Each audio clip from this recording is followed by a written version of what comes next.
This is the Build a Vibrant Culture podcast, your source for the strategies, systems, and insights you need to turn your dreams into your destiny. Every week, we dive into dynamic conversations as our host, Nicole Greer, interviews leadership and business experts. They're here to shed light on practical solutions to the challenges of personal and professional development. Now, here's your host, a professional speaker, coach, and consultant, Nicole Greer. Welcome, everybody, to the Build a Vibrant Culture podcast. My name is Nicole Greer, and they call me the Vibrant Coach, and we are building all sorts of vibrant cultures all over America, across the globe, and I've got somebody here to help me do that, and his name is Grant Harris. So let me tell you all about Grant. And look at the book he sent me. Look, everybody, Unlocking Diversity, Equity, and Inclusion for Success.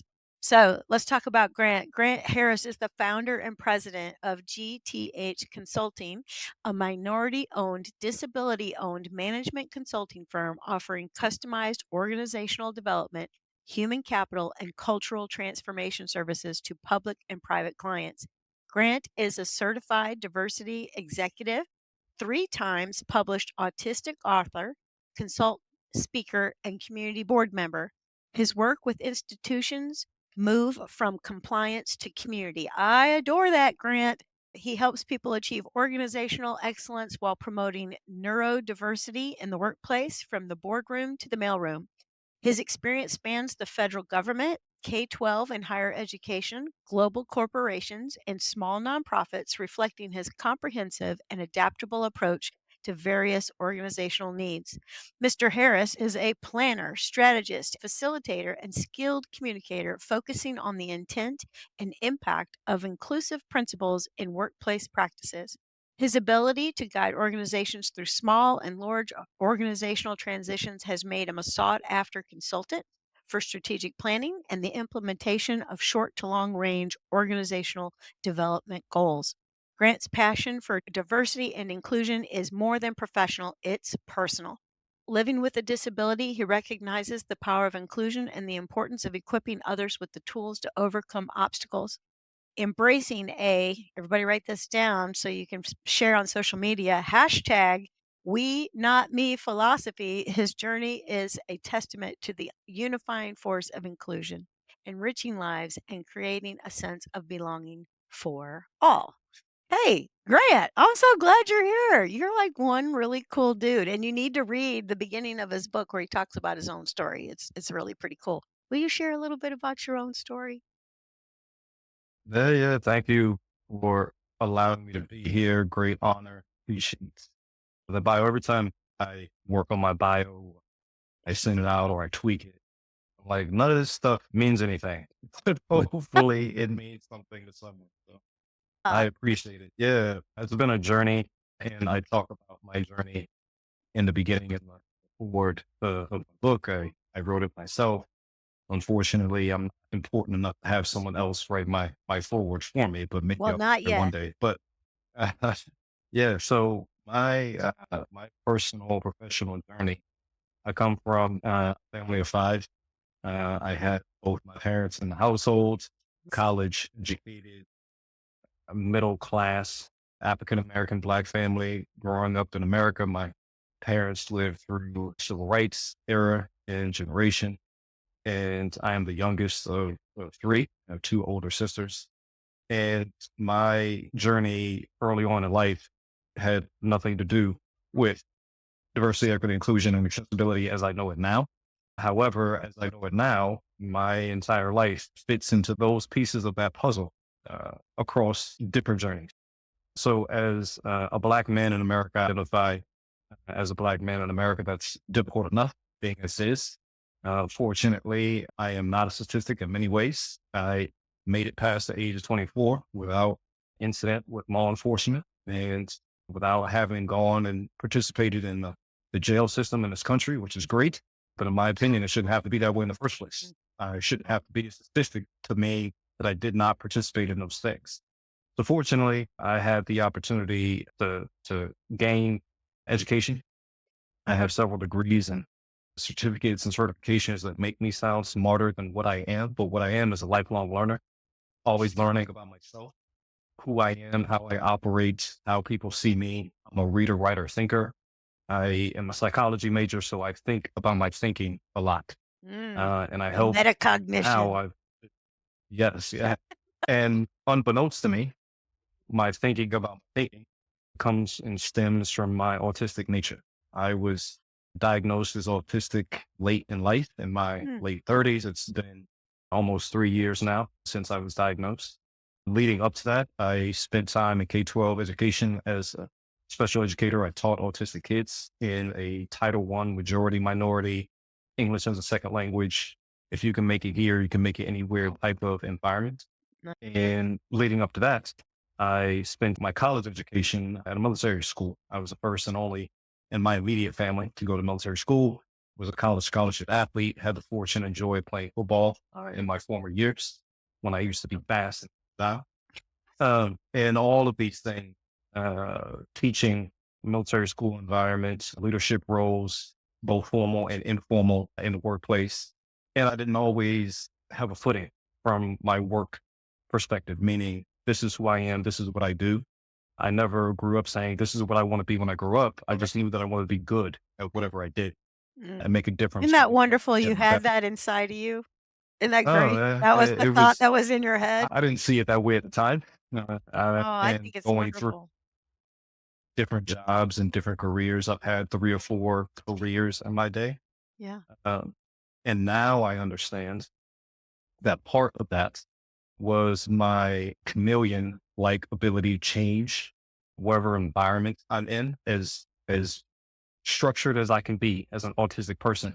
I look back over my life and wherever I found myself at that time, I was able to learn about myself, learn about my surroundings, and gain some instances of success in those environments, which I didn't see at the time, but I see now. So fast forward, I got diagnosed as autistic. My wife was instrumental in that. Probably wouldn't have happened without my wife. She was the one that said, "Hey, maybe we should check this out." She's also diagnosed ADHD. I have 3 kids. My oldest daughter has some executive functioning challenges. So neurodiversity is near and dear to my heart because it's in my home, and it's been in my profession. And now I have the great fortune of talking to folks like you, being able to write about my journey, and then being able to help individuals and institutions move from what I call compliance to community, Mm, and doing that so through the lovely. framework which I talk about. So I appreciate the opportunity to share a bit of my journey here with you today. Yeah. Well, I knew we were gonna be really good, hitting it off, being good friends because, like, listen to this nerdy thing on page 7. It says, "I'm an avid learner," and I always tell everybody I'm a lifelong learner. I think it's the same animal. But then you said, "I once memorized every flag of the country in the world, almost 200 in under 30 days." And I thought, "Oh my gosh, that sounds like something I would do." Yeah. And I love to travel, and I love, like, being able to pick the flags out. So, anyways, I just thought that was so fabulously nerdy and awesome that, Grant and I are gonna be getting along like peas and carrots. Now, your book is really great, and it's got 8 chapters in it, and I would love to see if we could kind of we're gonna have to cherry pick because we can't get through the whole book in 1 hour, but we could hit the highlights of what's in here. And the first chapter is about the power of DEI, and it's a paradigm shift in leadership from compliance to community. That's the third time we've said it. So everybody write that down because that's a really good one to think about from compliance to community. This is not something I have to do. It's something I want to do because I want to build a vibrant culture and have an amazing community of people. So will you talk to us a little bit about understand sectioning DEI, peeling back the layers? That's the piece I'd like you to start with.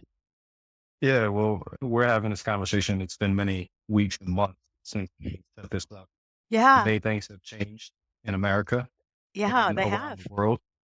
And first thing that I want to say, and I know that I come from a military environment and I'm used to using acronyms, but the acronym DEI, unfortunately, has been weaponized and misused and abused. And I want to make the point that this particular book and the work that I do is not about the acronym DEI, because that's a thing that's been put in a box and it's been ostracized. It's been put in a corner and said, oh, we don't do that thing. And most folks, in my opinion, that only use that acronym don't really know what it means separated, because it means multiple different things Yes. in and of itself. And when you put those things together, this is how this is how organizations get better and excel. So I choose to use the terms diversity, equity, and inclusion and accessibility and say them individually. I do use acronyms DEIA depending on the space and place that I'm in. Yeah. But in this time and where we are today, I think it's powerful to ensure that the language and how we use that language is very important. So it Yeah. starts Words with that matter. Words understanding. absolutely matter to people. Yeah, it starts with that, the understanding that DEI is not a thing that you put on the shelf and that you take it off the shelf and you dust it a little bit and then put it back. And then you look at it from afar and you say, I might go back to that one day, but not right now, because that's not how it is. That's not what it is. It's not what it's about. Diversity, equity, inclusion, and accessibility. And I say and accessibility because I was doing diversity, equity, and inclusion work before I was diagnosed. And I didn't really look at the accessibility portion. I only saw it from one aspect, which was access to systems or access to processes and these types of things in an organization. But I didn't look at it from a disability standpoint because I didn't view myself as a disabled person until I was. Yeah. Got to So get those shoes on, I right? I have yes, I've added on the accessibility, and that's where it really starts, is with that foundational understanding that DEI is not a thing that you accomplish. It's not an endpoint of a journey. It is something that is ongoing. And this is what I talk about in my race framework and my Yeah. Which personal is so mantra good. about 1% better. People, you and I, can get 1% better every day. And at the end of the year, you're hopefully 365, depending on if it's a leap year or not, percent better. And organizations can do the same. And diversity, equity, inclusion, and accessibility is part of how that gets done. It's not just something that's only done in a department. Oh, I'm not in the DEI department. That's not how it works. It's within all departments, within all people, because we all bring our individual unique selves to work, whether good or bad, better or worse. And that's part of the process. So that's the community aspect. That's Mhm. the we, not me aspect that I espouse, and I have this conversation. Yeah. That's good. That's good. So, will you break down diversity, equity, and inclusion? Will you define those for me in your words? Yeah, I'd be happy to. I have different definitions for different things, but I always try to use simple terms. So diversity is the makeup of all things that are different, all people that are different, because none of us are the same. We have eyes, nose, mouth, ears, feet. We're the same from that perspective, but how they look, how they operate, how we think, how we behave is different. That's the makeup of all different ways that the human condition thinks and behaves. When you get equity, and many practitioners will say that it's about being fair. And I don't necessarily believe that life is fair, and it's not necessarily about Isn't that the fairness. truth? Fairness gets mixed up with equality. You have a pencil and I have a pencil, so thereby it's fair. Well, not necessarily. Just because we have the same writing instrument doesn't mean that I have the same ability to use it. Doesn't mean that I have the same space and place to use it. You may have paper, but I can only write on my hand. That's a completely different ballgame. You may have a sharpened pencil, but I have a blunt pencil. Different ballgame, different result. So equity is not just about having the same thing. That's equality. I have this, you have this, but it's about how do I access that thing? How do I use it in my work life? What result am I getting from it? And in that result, how is it impacting me versus you? What result are you getting? And how quickly are you getting that result when it comes to time, talent, and treasure? So it's not just about having the same thing. It's about how you get access to those things, how those things work for you, and then ultimately the result or the outcome from those things. That's the equity part. Mm. And the inclusion part is mixing those different types of people together and those different experiences and those different tools and resources, and allowing people and giving people the opportunity and ensuring that they are aware that they belong wherever they are. And it's not just a feeling. A lot of times people say, oh, I feel valued or feelings change, but it is a constant that the acts, the actions, the thoughts, the policies, the processes at every turn within the organization are ensuring that people have what they need to feel like that they belong in that environment. So those are diversity, equity, and inclusion. And I would like to add accessibility if you don't mind. Yeah, no, go for it. I love it. Is that the Yeah. next book? Are we going to do a book? No, Well, we got, or we I need to don't, I don't know if I have write the, the second version of this one, right? yeah. I'm not certain that I have another book in me, but yes. So the accessibility portion comes from 2 parts. Accessibility, meaning having access to the same conversations, the same mentors. Who is getting those doors, those physical and proverbial doors opened Yeah. from an access point within the organization? What opportunities are given to whom? How are those opportunities created? How are those opportunities administered over time in a silo or not? So access from that perspective, having the quote unquote seat at the table, which I don't necessarily think is enough. A lot of people have a seat at the table, but they don't necessarily have a voice at their table, and the voice isn't necessarily heard and then acted upon. So that's one side of accessibility from an opportunistic standpoint. The other side is from a disability standpoint, like physical access to buildings, also accessible in this day and age of digital access and the internet, how neurodivergent people and employees interact from that digital space, how all of your employees interact in that digital space. So accessibility from a digital aspect, accessibility from a physical disability perspective, and accessibility from what you can't see, the non-apparent neurodivergent population, which is much larger and much deeper than what most people understand or know. All of that is accessibility as well. Fantastic. All right. So I don't know, Grant, I probably shared with you, I have so many people who are in human resources that listen to this podcast Mhm. and leaders as well.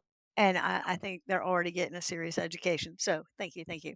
All right. So you say that the power of diversity, equity, inclusion in the book on page 16, you have a quote that says, diversity is the engine of invention. It generates creativity that enriches the world. And it comes from the Prime Minister Mm. of Canada. So would you interpret his quote, since you put it in the book, you thought it was that important, and you've got 3, 4 paragraphs after that. So will you talk about how important this diversity will make creativity and make the world a better place? I mean, don't we all want Yeah. that? The Well, world to be a better place? That's what I want. yes, 100%. Yeah. And we all know things that are happening with our neighbors to the north from a political perspective. And I try to stay out of that. But politics does inform how people interact with each other. It does inform how organizations move. And in this environment where we find that political forces, geopolitical forces, economic forces are tugging at the diversity strings, there's still room for creativity, innovation in the workplaces that we have. Because even in environments where there is less diversity from a gender or race, ethnicity, nationality perspective, there are still ways to find that diversity because that's where neurodiversity comes in. That's where disability comes in. Even if people look the same, there are still mass differences between us that we can use to create a level of innovation and creativity. Now, I promote and encourage more diversity, higher diversity, deeper diversity. But it's not just about that because you can have different people that look like and they come from different environments, but they're still sectioned off in silos. They never even interact with each other or the leadership with all of that diversity and all of those different groups of people and different ways of thinking and being doesn't galvanize them, bring them together with one common goal. So that's why it drives that engine of creativity, innovation. But just driving it, having all the parts of the vehicle isn't good enough. It has to have the driver. It has to have a passenger, people that are along for the ride, people that are following, people that are leading. This is how all of that works together. Yeah. And we know that to be true because every organization I go into and do organizational development, like yourself, they're like, we have these silos. So, I mean, they talk about silos, right? And everybody complains about the silos. So we know that people aren't coming together in a diverse way in many forms and fashions, getting the most bang for their buck in terms of solving problems and innovating and moving things forward.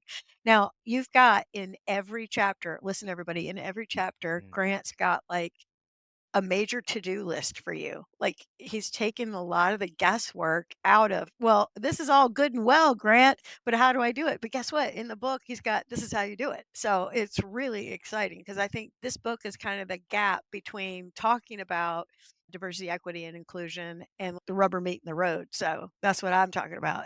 We're right back to that car with the driver and the people in the back seat and all the stuff.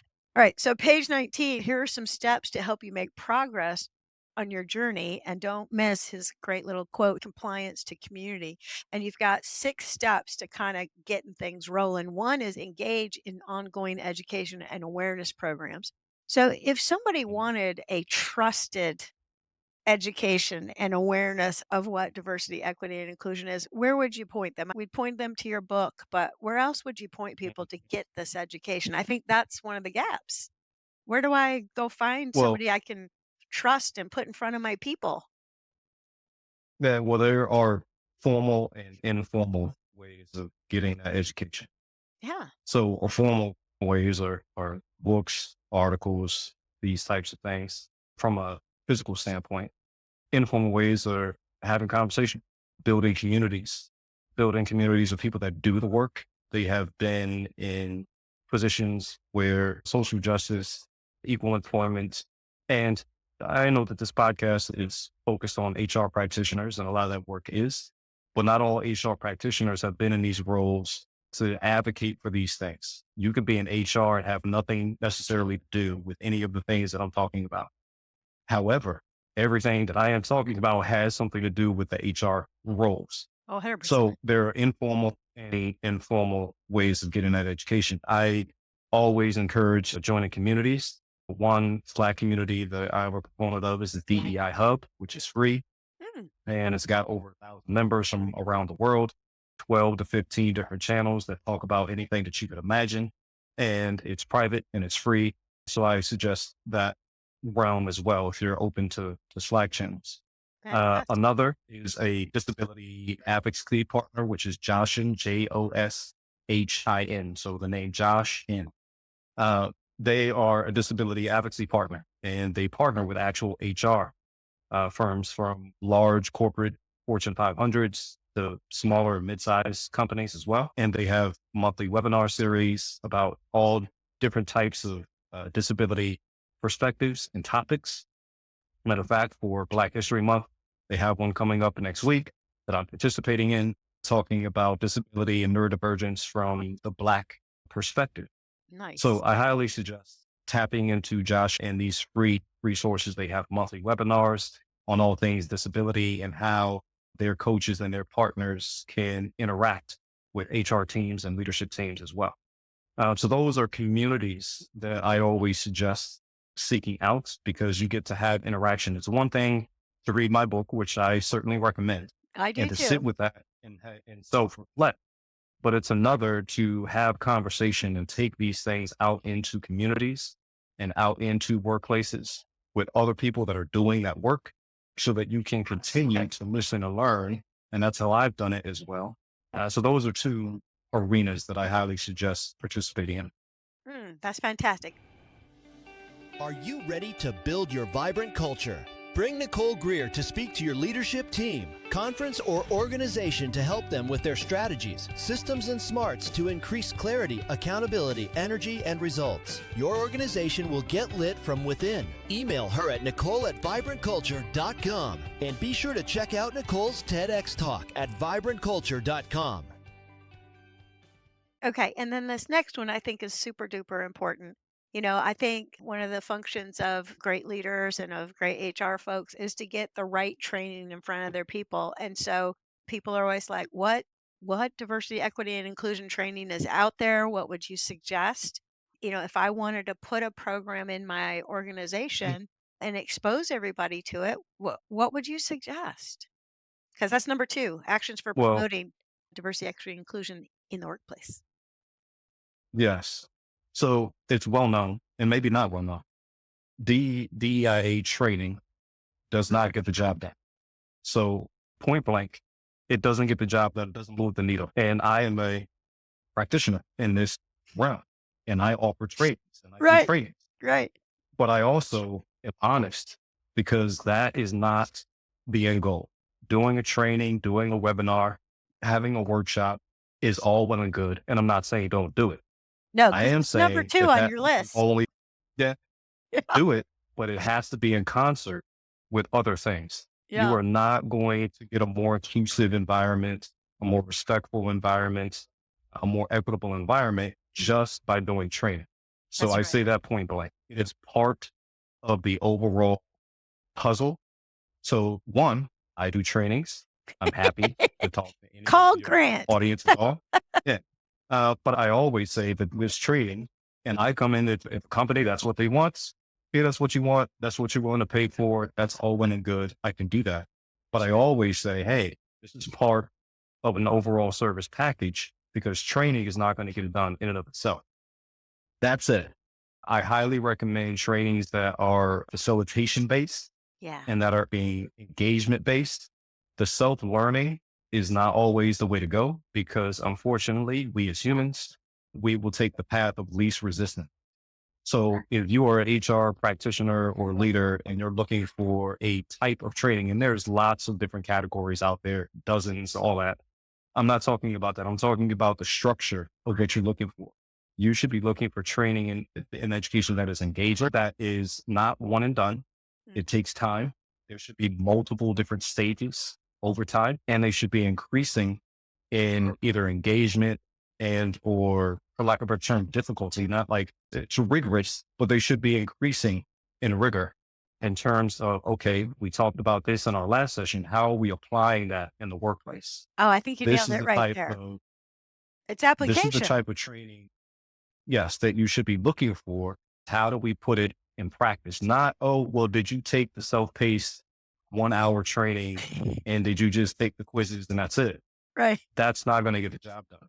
So you should be looking for engaging training that over time.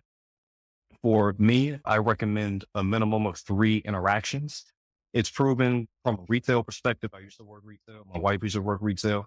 Men and women shop differently, but men need to see an ad, a marketing ad, a subliminal message at least 7 times before their brain says, oh, I should go buy that thing. So that's just in retail. Imagine in something that is more focused on you as a person, your interpersonal communication.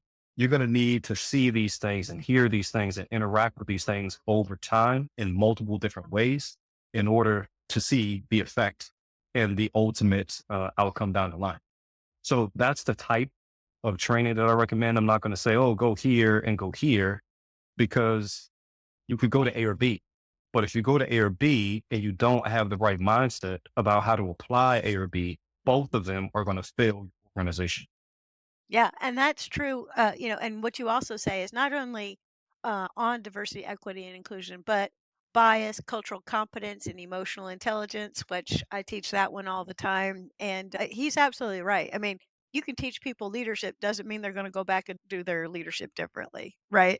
So you've got to Correct. have where it's ongoing. And I think another word I kind of like is immersive, getting people in a room for more than 1 hour, to your point, so we can have a Yeah. real Yeah. dialogue, as I like to say.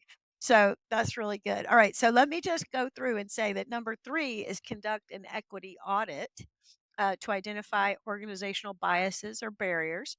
Implement policies and practices is number 4 that promote fairness and equal access to opportunities and resources. Number 5, foster a culture of inclusion by creating platforms and spaces for voices to be heard. So I'm going to go, "Grr," and I'm going to put the brakes on right Mhm. there. I want to know, because I'm all about building the vibrant culture. How do I foster a culture of inclusion by creating platforms and spaces? Can you tease that one out for me? Yeah. So you'll see a common theme here. I always talk about informal or formal or Yeah. physical or digital. There are multiple ways to get things done. So there are physical platforms, and then there are digital platforms in order to do that within any organization. A physical platform to engage diverse voices could be as simple as a corkboard and as simple as an index card box. Like, you'd think these things are elementary, no pun intended. I used to teach, I was an educator, I but it love could be school. as simple as that. It doesn't have to be hard.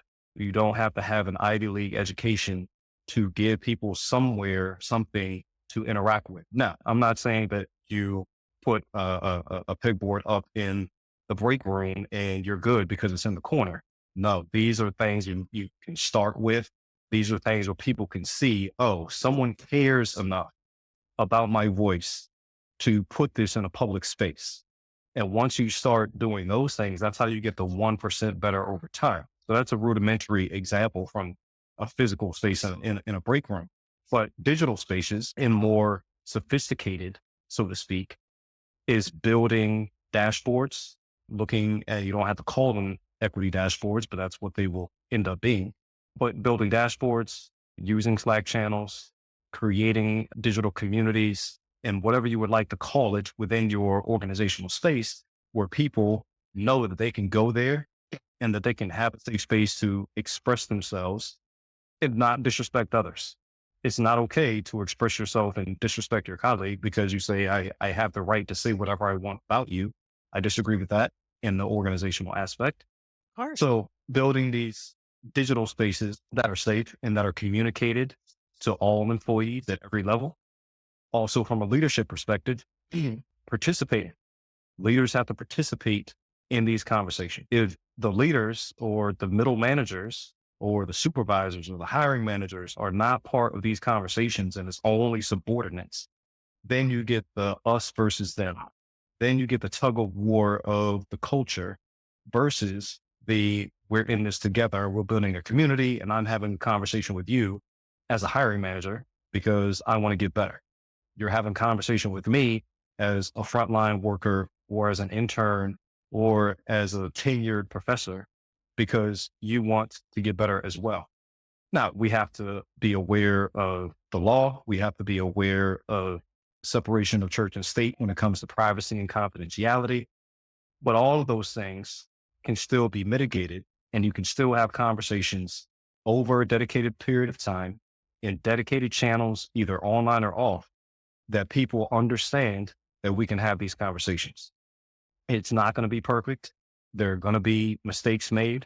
There are going to be obstacles. But if you are making the effort and then you're listening, you as leaders are listening to the people in order to make it better, that's how it's going to get better. And that's how it's going to get more effective and efficient versus just we throw this out, we gave it to you a little bit and you can do what you want with it. And then we'll change it again in 6 months. That's the ineffective, inefficient way to go. Yeah, yeah. And I think there is a lot of starting and stopping going on right now. So I agree with you. Yeah. Okay. So in the second section, and see, we're only in chapter one. Maybe we'll have to have you back a bunch. I don't know. So section two, you talk about like the modern business landscape. So of course, people who own companies and run companies, they're interested in three things. And it's on page 20 in his book: better performance, innovation, and a competitive advantage. Can you kind of help us see how diversity, equity, inclusion fit into those three things? And accessibility. Those three Don't let me things. mess up here, Yes. Grant. Yeah. Well, those three things, I flipped that if I understood the question properly. Those three things come from a diverse, equitable, and inclusive and accessible environment. You will Yeah. get productivity and innovation, etc. From a neurodiversity perspective, I always talk about neurodiversity from a financial impact and a human impact. Mm. So neurodiverse, welcoming environments in organizations. Here's a little tidbit for you. So about 56% Gen Z currently identify as neurodivergent, whether or not they've been diagnosed. So as you might know, Gen Z is the fastest growing population of the workforce. And we have 4 or 5 different generations in the workforce. Yes. But Gen Z is coming fast and they're growing. So that's where you get a competitive advantage because you have a segment of the population that's growing so quickly within the workplace how do organizations take advantage of that? And if that particular segment is identifying heavily with neurodiversity, either saying, I think that I am neurodiverse myself, or I am around people who are, and I'm good with it, and I want to promote it, and I want to see more of it, then that's going to impact your brand. That's going to give you a competitive advantage if you're utilizing and tapping into those resources from a generational worker perspective. And once you get that competitive advantage, that leads to innovation. Innovation doesn't always lead to productivity. I've never say, well, if you're going to be more innovative, then you're going to be more productive. That's not the case. I can think of ideas all day, but if those ideas are not making effective use of time, talent, and treasure, then you are not being productive with that. The work that I do, I try to satisfy three goals: help organizations to make money, save money, and satisfy organizational goals. And you make money by being productive and innovative, and you save money by ensuring that your brand is attractive to basically the fastest growing population of workers coming up. Mhm. And then to achieve and satisfy organizational goals, well, you should have diverse and equitable and inclusive organizational goals. And if you don't, you should do two things. One, you should read my book. And two, you should call me and help you get there. Uh, but Let me these just are hold the the book things up that are again. going It to looks like lead. this on Amazon, people. Uh, these are the things that are going to lead to that innovation and that productivity and that competitive edge. Understanding the current workforce, understanding your current customer, and positioning yourself for that workforce and that customer to be loyal to you. And they're only going to be loyal to you if they identify with you and what you are putting out as an organization.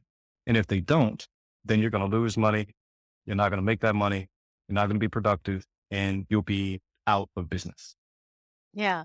So give us an example of a company who's absolutely doing great things. Can you tell us a story? I know everybody is like, I want to get behind this, but who's good at this? Who's doing great work? So right now, and I am not in the financial sector, but I think JP Morgan is an excellent example.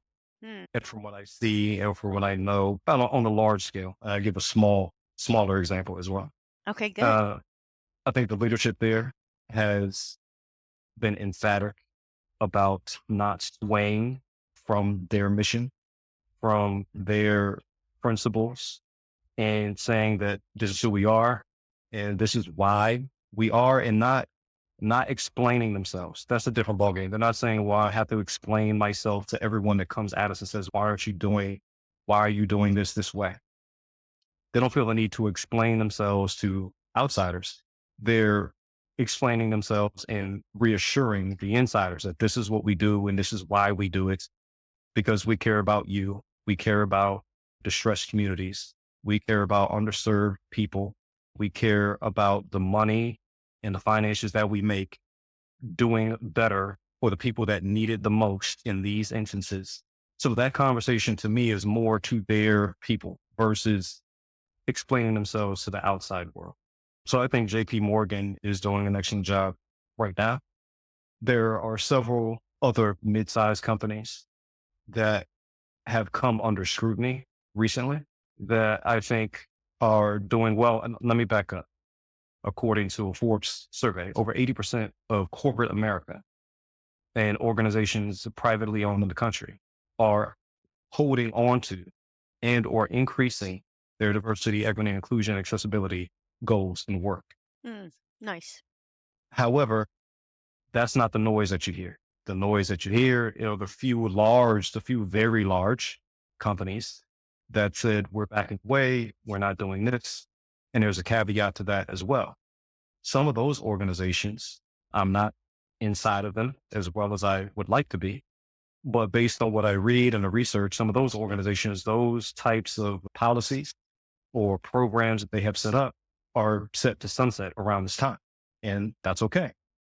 What's not okay is doing away with the program based on political whims, left or right, up or down, doing away with programs based on pressure. That's not okay. If something you are doing is sunsetting because you had a 5-year goal and it's done, okay, great. What's next? What's the evolution? Where do we go from here? What results did we get from that? what evidence did we get from that? And then you move forward.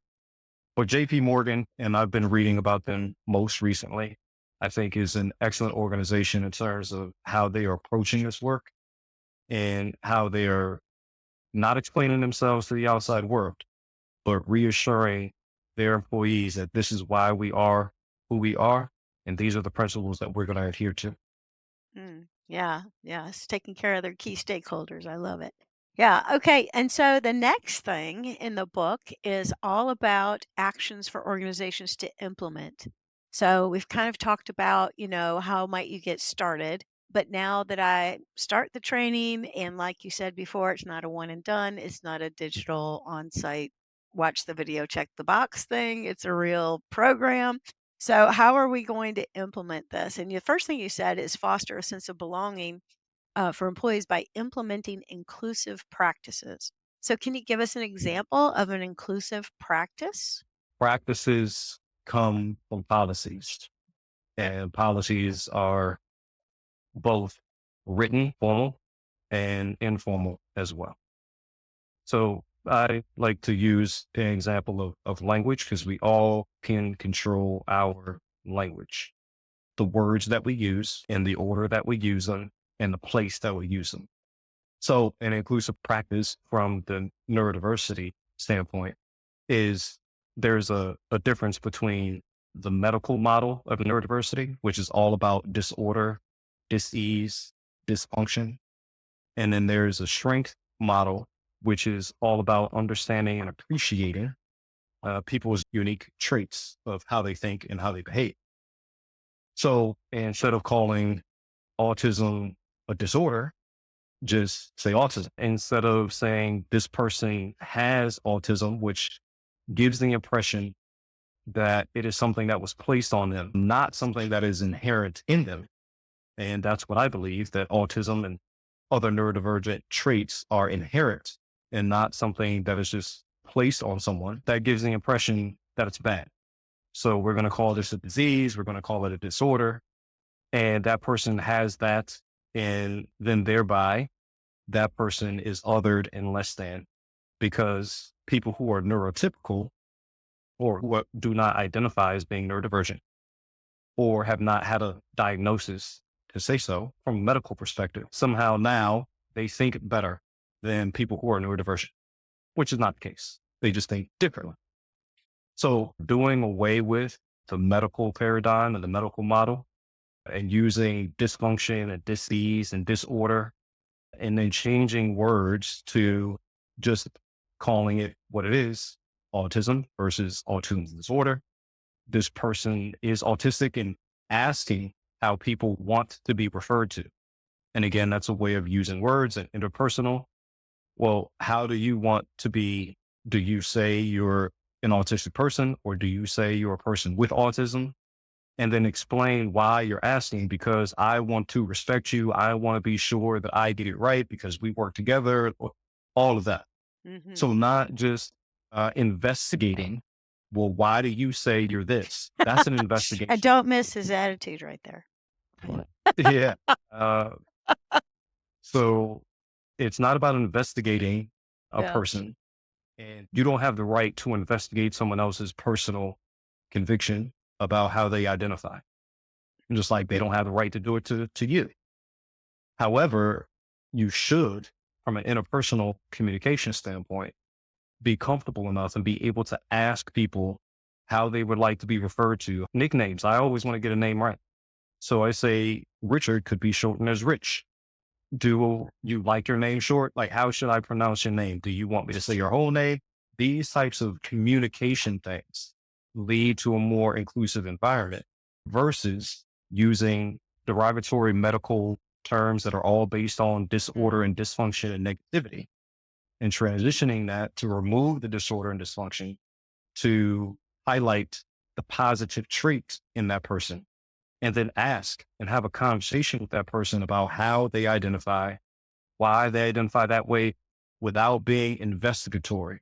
Not saying, oh, well, I just want to know why so I can disagree with you.